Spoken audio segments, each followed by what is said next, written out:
Good afternoon and welcome back. I'm Marcus Peter. It was brought to my attention that a dating app called Bumble recently officially abandoned its one rule that made it unique. The rule was this was what made the company famous. The rule was women had to initiate the conversation with men on the platform. So even if a man was interested in a woman, he couldn't do anything to initiate conversations with her. Only women could initiate, and then the communication could take place. I don't know the full extent of the monetary value of Bumble, but I do know this, that a popular app platform, ostensibly in the hundreds of thousands, I think that's a low bar here, ostensibly in the hundreds of thousands, they don't abandon the principles of their founding unless something in reality hit them square in the face. For years, Bumble marketed itself as the app that corrected what many believed to be an ancient injustice, because now women would finally possess complete control over initiating romantic relationships. And in fact, many commentators concluded that the company's reversal proves that society tampered with the natural order of courtship. And so there might be some truth to that. I don't want to dismiss it out of hand, but I want to make this very clear. Men have historically pursued women throughout nearly every civilization in history.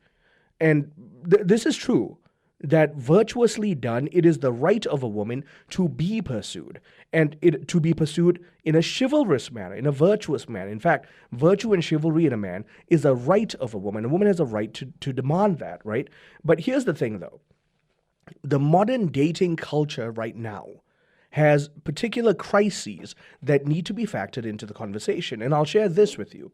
I am personally friends with many single men who would become what I believe to be excellent husbands and fathers. I mean, I know them personally. They possess deep faith, strong work ethics, genuine generosity, a devout commitment to the faith, emotional maturity, deeply sacrificial hearts. The problem is, many of these same men tell me the same story. They've endured years of discouragement in the modern dating sphere. They repeatedly encounter either expectations or just rebuffs that no ordinary human being could possibly satisfy.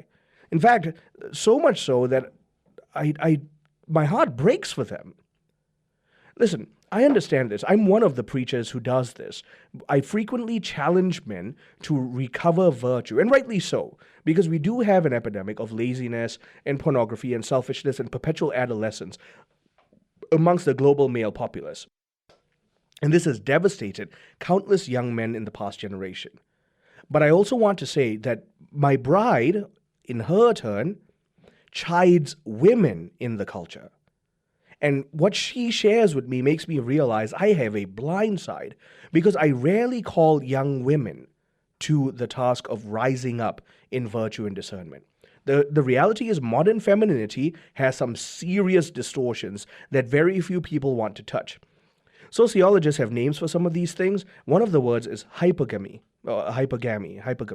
It refers to the tendency of seeking a spouse only if the spouse possesses higher income and higher education and a higher social status. This is an evolutionary prerogative of some sort. Throughout history, those preferences had legitimate economic purposes. Women would depend on their husbands for financial security, especially during eras that had few opportunities for women. Evolutionary psychologist David Buss, for example, he observed that women across cultures consistently value resource acquisition, and so social status allowed for more resource acquisition. It really is a simple calculus. The issue here is that instinct has been put on steroids, because modern economics and the modern sphere has changed everything.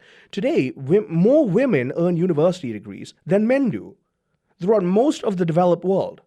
Look this up. Many women also enter prestigious professions with remarkable success.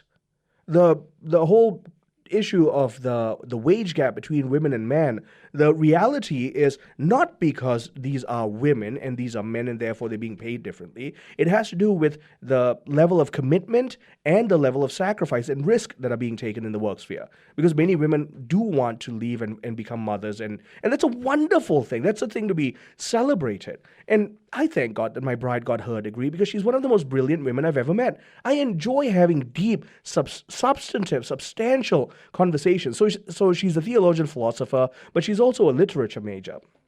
And she teaches me so much about the literary world.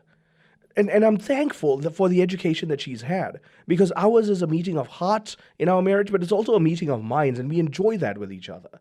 The problem here is that we've created a particular kind of culture where many women today, we are more highly educated today than we've ever been in the history of humanity. And so many women today, highly educated, still hope to marry somebody possessing an even greater educational or financial bar and social status, because that evolutionary trait hasn't changed. It's deeply rooted within cultural imagination. And so here I'm going to say this. We're looking for the wrong things. Because after some point, the arithmetic becomes impossible. That phenomenon, demographers are calling this the marriage squeeze. Fewer men are able to fit that checklist, that list of arbitrary demands that women can present as soon as they show up to a first date. And the expectations get narrower and narrower. Economist Lyman Stone, he argued that educational sorting contributes significantly to the declining marriage pool. College-educated women want college-educated men who are educated higher than them. That pool continues to shrink relative to demand for multiple reasons. More women than men are graduating with degrees, that's one. Number two, college itself, as a phenomena, fewer and fewer people are able to afford it, and so more and more people are opting out of that for different desires in different vocational calls in making a living. And so the mathematics here don't add up. The other problem is digital dating intensifies another psychological trap. Barry Schwartz calls this the paradox of choice. Human beings become less satisfied whenever we are given more alternatives. We all know this to be true. If I only have the one chocolate bar, nothing else, I'm going to love the consumption of that chocolate bar. But when I have the option of 1,000 chocolate bars, whichever one I choose will make me think of the ones I didn't choose. And so that's the problem. Endless alternatives create the illusion that somebody even better always waits one swipe away. And so Barry Schwartz concludes that abundant options actually increase anxiety before the first date. And so it kills happiness and the potential for happiness from the get-go. And you know what's worse? It kills gratitude. Because here's the reality. When you're sitting before a person in a date, there should be a tremendous amount of gratitude on both sides. The man should feel honored and grateful that the woman graced him with her time. The woman, on the other hand, should be grateful that the man wants to take her out. He wants to get to know her. He wants to invest himself in at least this date with the potential of investing his life into her. And so dating applications for better... Now, I'm not knocking them. I personally know a lot of couples who found their spouses on dating apps, but we've inadvertently created a digital sphere where people have been turned into dating products. And so the profiles are now digital advertisements, and people sift based on that. And when you do that, you subconsciously teach that human beings are infinitely replaceable, because there's always a new option at the next swipe. And that's why every conversation, even from a text, let alone a first date, is a provisional opportunity to sift through whether or not I want to continue this, because I always have another option. I mean, it's just absurd. Marriage now is like luxury shopping. And the problem is nobody ever purchases, because why would I tie myself down? I've got other options. I don't want to get into this acquisition, because what if it doesn't fulfill me? I've got other options. There's a remedy here. The covenantal view of the person and marriage and the family. We have a primary vocation to holiness. All of us have this stamped on our souls. Number two, we have a secondary vocation. This specific vocation, whether it's marriage and the family, priesthood, or religious life. These vocations, God calls us specifically to for the sake of living out our service to communion in the life of the church. Parents, I beg you, we created this phenomena. We created this problem when we convinced our children that their degrees and their achievements and their work would have to take first place and marriage could come eventually. Even if it was well-meaning, we reversed the vocational order. And so we can fix this by having the narrative set right and to fast and to pray to right the order.